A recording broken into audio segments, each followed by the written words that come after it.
Then there's Kawhi Leonard, and it's Morris in at the 4 slot. And for Los Angeles, LeBron James is out there with Caldwell Pope. And in the middle, the long-bodied JaVale McGee. Absolutely elastic. Then it's Green, and it's Davis in at the 4 spot. And there's the first bucket of the game. Yeah, that's a nice tone setter out of the gate. Hey, I think we all knew that the Clippers were good last year, but we really took notice when they rattled off those 17 wins in a row in December. That was a franchise record, which had previously been 11, and that's when the league really took notice.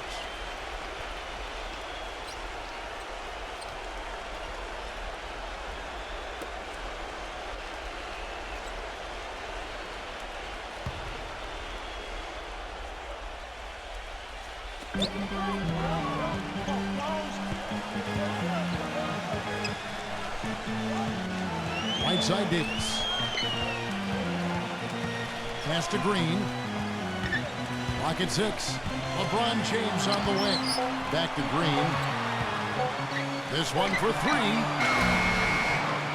Rebound by the Clippers. Well, it was the year of the win streak last season with Miami doing what they did and Denver getting hot as well. But you know, Steve, the Clippers had the first lengthy win streak and turned some heads earlier in the season. Yeah, what was that, about 17 games in a row they won? And I thought that kind of established the Clippers in the West, put a little fear in the rest of the conference, and gave L.A. a swagger that I thought helped them get through the rest of the season. Here's LeBron. Paul George making his last shot. Davis kicks to LeBron. Outside, Green. From outside the arc, it's rebounded by Beverly. Clippers have gone 2 of 3 here to start out the game. Now let's send it down to Doris Burke, who is able to catch up with Coach Doc Rivers.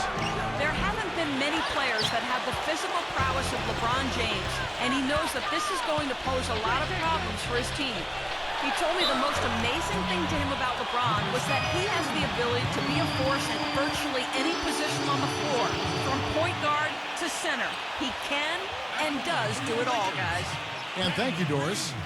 Well, he's a spot-up shooter, one of the best. One of those guys who, if you give him an inch, I mean, that's all it takes. He will let it fly and frequently knock down that shot.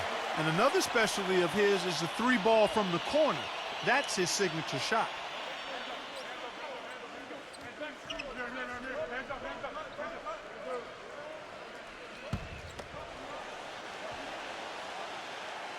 Both free throws good from Green.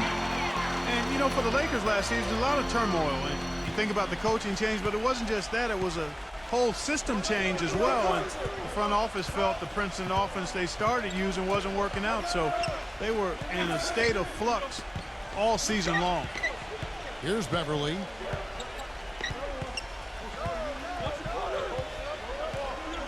The Clippers need to get off a shot. Puts it up. Used the shot fake to create the angle, but couldn't get it to fall. And going back to the Princeton offense that Clark mentioned, Steve, tell us about that offense, and why do you think it didn't work out? Well, they only gave it 5 games, Kevin. I mean, Mike Brown was 1-4 when he got fired, and that's impossible to install an offense and expect it to work that quickly. So, I mean, I think the offense would have been fine if they had given it time and given Mike Brown some time to install it. A nice shot by George. You know, something we're seeing less and less of these days, that little finger roll. Here's Caldwell Pope. And so he draws the foul on the shot. A trip to the line to shoot 2. You know, for so long, the Clippers were on the bottom rung of the ladder in the West, almost were a joke in the conference, but their fortunes have changed dramatically in the past few years, and now they're a team that's respected and feared.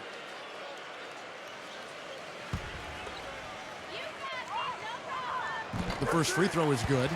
Well, Clark, you said the Clippers have really flipped the Western Conference upside down over the last few years, and you're right. They have done it with, you know, Steve, style, to say the least. You know, they've got now also a very deep team. Well, a 35-17 record against the West was enough to secure them their division and advantage in the first round. You have to remember, too, that they were without some of their big stars last season, so if they can stay healthy and really take advantage of what they have, this could be a lot of fun.